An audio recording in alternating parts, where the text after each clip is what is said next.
Praise the Lord. सबको जय मसीह की। प्रभु यीशु के नाम से मुबारक हो भाई। आज मई महीना 17 तारीख को लुधियाना से मैं आपकी दास परमेश्वर की सेवक पास्टर पॉल तमिल आज खास करके परमेश्वर का वचन आपके बीच में रखने से मैं बहुत आनंदित हूँ। आइए वचन को खोलें। रोमियो का पत्रिका पहला अध्याय 17 और 18 वचन। रोमियो का पत्रिका पहला अध्याय चैप्टर 1 verse 17 and 18.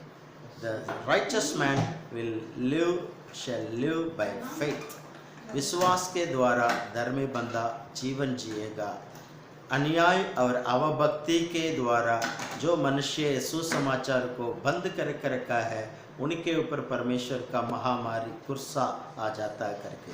आजकल जो महामारी चल रहा है, इन महामारी से विश्वासियों हम डरने की ज़रूरत नहीं है, क्योंकि वो सुसमाचार को हमने कबूल किया है।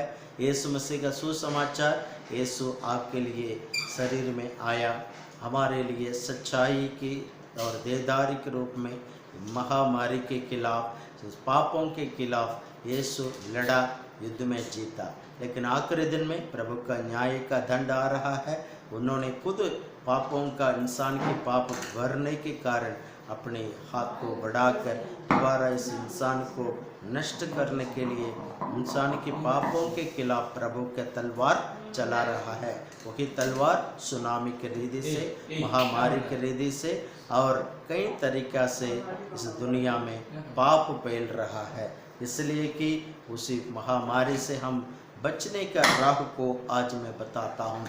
आप लोग धर्मी बनना है। हालेलुया।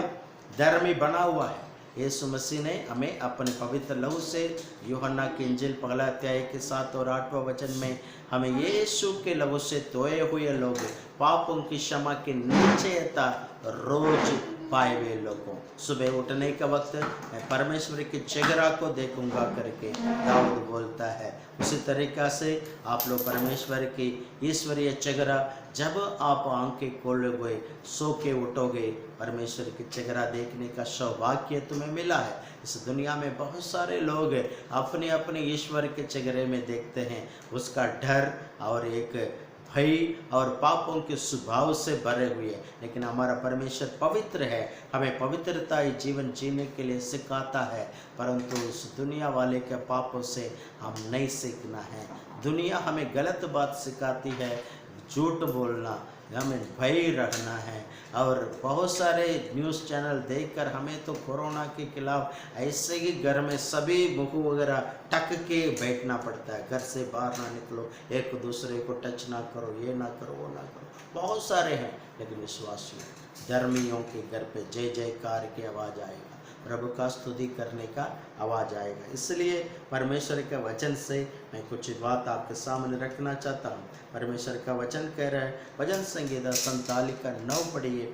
उसमें लिखा है, परमेश्वर पूरे पृथ्वी के ऊपर डाल रखा हुआ है। पृथ्वी का डाल परमेश्वर का एक आयुध है, मतलब एक सुरक्षित करने वाला, हमें सर्व आयुध कहलाया जाता है। उसी महापरमेश्वर ने अपनी शिरोमणि से तुम्हें सुरक्षित करना चाहता है।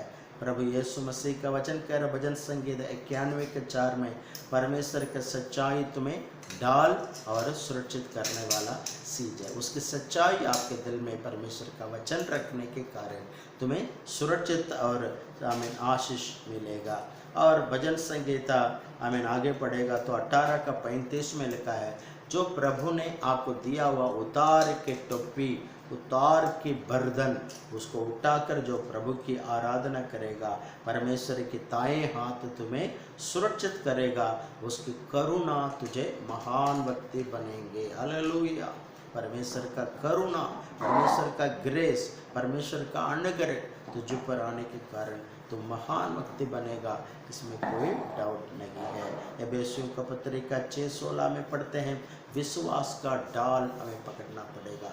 इन दोनों में जो आंखों में नहीं दिखाई दे रहा है कोरोना वायरस, उसी तरह छिपा के रखा हुआ शैतान का धनुष से बचाने के लिए जो नहीं दिखाई दे रहा है, इस विश्वास की ढाल को भी हमें युद्ध में इस्तेमाल करना होगा। दुनिया में किसी के पास कोई दवाई नहीं है भाई, दुनिया में किसी के पास कोई रास्ता भी है नहीं ये कोरोना से और आने वाला महामारी से भी बचने के लिए। बाइबल कह रही है विश्वास का डाल पकड़े, उस विश्वास का डाल के साथ उतार का टोपी पहन ले, रोज प्रभु से प्रार्थना करें, प्रभु मेरे पापों को क्षमा करने के लिए धन्यवाद, आगे भी पाप ना करने के लिए ताकत दे, दया करो। उतार का टोपी पहन ले, उतार के कपड़ा पहन ले, ताकि वो महामारी तुझ में टच नहीं करेगा। तीसरा पॉइंट है परमेश्वर का जो जो उत्तम हृदय के साथ, जो रोमियो का पत्रिका 1:17 में पढ़ते थे ना,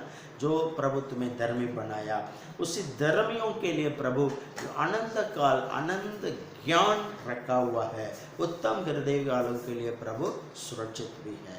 जो उत्तम हृदय और धर्मियों का ज्ञान, उत्तम मतलब दुनिया में हमसे भी अच्छे लोग होते हैं। मसीह लोग कई बार गलतियां करके माफिया मांग लेते हैं, लेकिन बाइबल कह रही है उन दुनिया वालों की धार्मिकता से हमारे धार्मिकता अधिक होना चाहिए।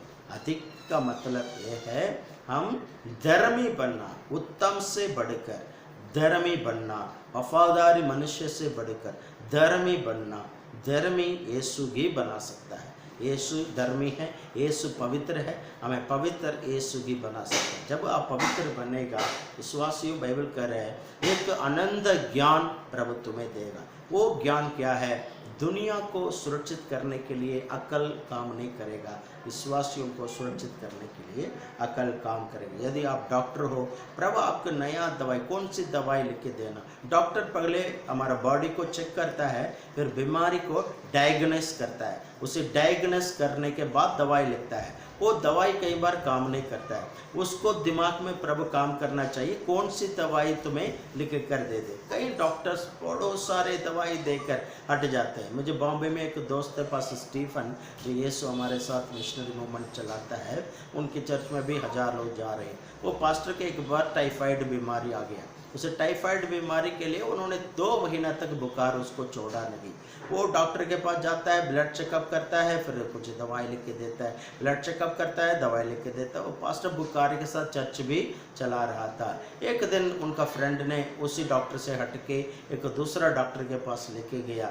वो डॉक्टर ने देखा, लेट कर बताया, एक 50 पैसा की गोली लिख कर दिया, बोला 3 दिन तक तुम बिस्तर से नीचे नहीं उतरना भाई, रेस्ट करना, ये गोली खाना है। भाइयों, वो डॉक्टर ने जो 50 पैसा की गोली लिख कर दिया ना, 3 दिन के अंदर वो बीमार बिल्कुल उतर गया, वो आराम मिल गई। उनको वो दवाई लिखना है तो पता नहीं, वो पास्टर को गुस्सा होकर वो पुराने डॉक्टर के पास गया, अरे रोज़ मुझसे 100 रुपये लिया, तुमने ये दवाई क्यों नहीं लिखा? वो डॉक्टर ने बोला अच्छा आपका बीमार यही था, आपके ये दवाई लिखना था, ऐसा ही, अच्छा ये है तो आम बीमार है, मैं तो बड़ा बीमार समझ गया। कई बार आम बीमारी के लिए भी डॉक्टर लोग बड़े बड़े ऑपरेशन तक करा देते हैं ना।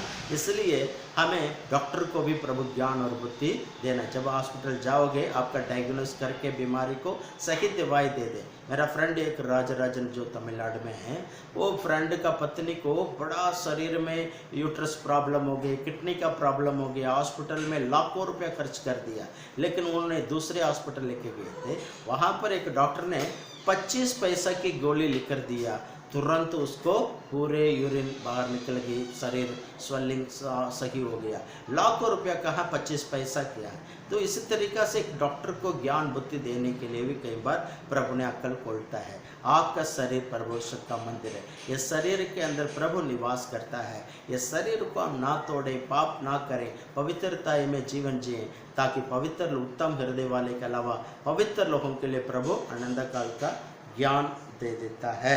और भजन संगीता 28 के 7 में लिखा है, प्रभु मेरा ताकत, प्रभु मेरा ढाल, मेरा हृदय उस पर भरोसा रखा है, मैं उनसे सहारा पाया हूँ।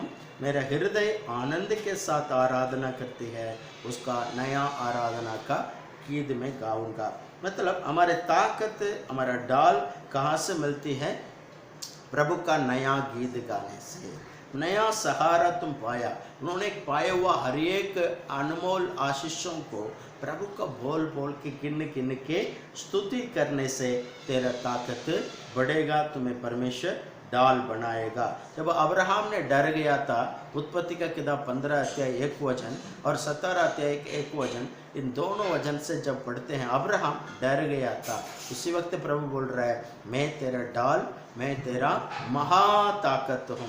आप किसी विषय के बारे में डरना नहीं। यो सोचो, अब्राहम एक गांव छोड़कर अपने सारे रीति रिवाज, बाल बच्चे, रिश्ते, छोटे उम्र से दोस्त मित्रों, सब कुछ खो के अपना सिर्फ अपने सामान उठाकर अपने दूसरे शहर जा रहा है, दूसरे गांव जा रहा है। वहाँ पर कैसे दुश्मन आएगा। आजकल कहीं बाहर जाने के वक्त लोग चोरी लेके जाते, साथ में बंदूक लेके जाते। क्यों? जानवर से, कई दुष्ट मनुष्य से बचाने के लिए बंदूक का लाइसेंस भी दुनिया देती है। तो अब्राहम क्या पाया? कुछ नहीं, परमेश्वर के ऊपर भरोसा करे। मेरे सहारा परमेश्वर की ओर आती है, मेरे सहारा प्रभु की ओर से आती है। हालेलुया। आज आपकी भरोसा किसके ऊपर? डॉक्टर के ऊपर है, दवाई के ऊपर है, या दुनिया जो शिक्षा दे रही है उसके ऊपर है, या यीशु मसीह के ऊपर? हालेलुया। आपकी भरोसा यीशु के ऊपर होवे, आज इसी महामारी से प्रभु तुम्हें बचाएगा। क्योंकि व्यवस्था उदाहरण के 33 का 29 में लिखा है, हे इज़राइल तेरा तुल्य कौन हो सकता है? उतार पाए हुए लोगों, तेरा तुल्य कौन हो सकता है? तू धन्य है, तो तेरी सहारा परमेश्वर की ओर से आती है। तू महाढाल और महासुरक्षित स्थानों में पहुंच गया है। तेरे शत्रु तेरे खिलाफ बेइज्जती करके चुप हो जाएगा, तुम उनके ऊपर विजय पाएगा। भजन संगीता में भी यही लिखा है 5 अध्याय के 12 वचन में, परमेश्वर अपने धर्मी मनुष्य को केयर करके सुरक्षित करेगा। शत्रुओं के जो कैंप में, आपको एनिमीज कैंप लिखे इंग्लिश में, एनिमीज कैंप के ऊपर आपको जा सकते हैं। योसेफ को परमेश्वर के जो एक आशीष है, तुम दीवार के ऊपर चढ़ेगा। एक मूली होती है, जब गलियों में देखते हैं कुछ दीवार जैसा घेर कर रखा है। जब आप किसान की ज़मीन देखते हैं, वहाँ पर जो भैंस सांडू अंदर घुस के उनका फसल को काटे ना, इसलिए एक बड़ा ऊंची एक गेट जैसा बना के रखा हुआ है। कुछ वाइट चिट्टे रंग की या कुछ हरा रंग की मूलियाँ उसके ऊपर चढ़ के उसी खेती के ऊपर घुस के आप लोगों ने देखा हो। मतलब चढ़ना मतलब ऐसा चढ़ के सांप जैसा अंदर एक मूली, एक पौधा ऊपर चढ़ गया। उसी तरीक़ा से योसेफ को परमेश्वर ने आशीष देता है, तुम दीवार के ऊपर चढ़ के शत्रुओं के कैंपस में एंट्री करेगा। हालेलुया। द सेम वर्ड यहाँ पर लिखा है, हे इज़राइल तुम शत्रुओं के कैंपस में एंट्री करेगा, शत्रुओं के ऊपर विजय पाएगा। तुम महामारी, चाहे कोरोना हो, चाहे और कोई बीमारी हो, और फाइनेंशियल प्रॉब्लम हो, आप उसके ऊपर विजय पाएगा। ये परमेश्वर का वायदा है। हे इज़राइल तुम धन्य हैं, विजय पाएगा। हे इज़राइल तुम उत्तम हैं, तो धन्य हैं, तो तेरा तुल्य कौन हो सकता है? इसलिए इस दुनिया की जितने भी धर्म मनुष्य लंगर करते हैं और हमसे भी अच्छे अच्छे लोग होते हैं, लेकिन यीशु मसीह के लहू से धोए हुए लोगों के लिए एक स्पेशल अभिषेक है, एक स्पेशल आशीष है, एक स्पेशल दुनिया से हटके एक स्पेशल ग्रेस प्रभु ने दिया हुआ है। आप जो बोलोगे ही हो जाएगा। हालेलुया। परमेश्वर कह रहा है नीति वचन की किताब 30:5 में, परमेश्वर के वचन पाए हुए लोगों, परमेश्वर कह रहा है प्रभु के चरण में वचन पाए हुए लोग, यीशु का नाम पाए हुए लोग। आपकी माथे में क्या लिखा है? यीशु का नाम लिखा है। आप कौन है? आपका हृदय में परमेश्वर का सुसमाचार के वचन पाए हुए लोगों को लिए परमेश्वर खुद मैं सुरक्षित हूँ। प्रभु का एक नाम है प्रजापति। हम कौन है? प्रजे हैं। वो कौन है? पति, उसका नाम प्रजापति। पति का जिम्मेदारी क्या है? पत्नी के सारे जरूरतों पूरा करना, पत्नी को सुरक्षित करना। हालेलुया। अभी हमारा माँ बाप सब कुछ पति यीशु मसीह। आमीन। परमेश्वर का आशीष तुझ पर रहे। इस वचन के साथ प्रभु आपका इसी महीना पूरा चलाएं। जल्दगी इसी मई 31 के बाद में यह लॉकडाउन खुलेगा। परमेश्वर इसी महामारी से भी पूरा भारत और पंजाब को प्रभु सुरक्षित करेगा, आज़ादी करेगा। जल्दी वैक्सीन पहचाना जाएगा। दोबारा हम चर्च में मिलेंगे। God bless you all. प्रभु आप सबको आशीष दें।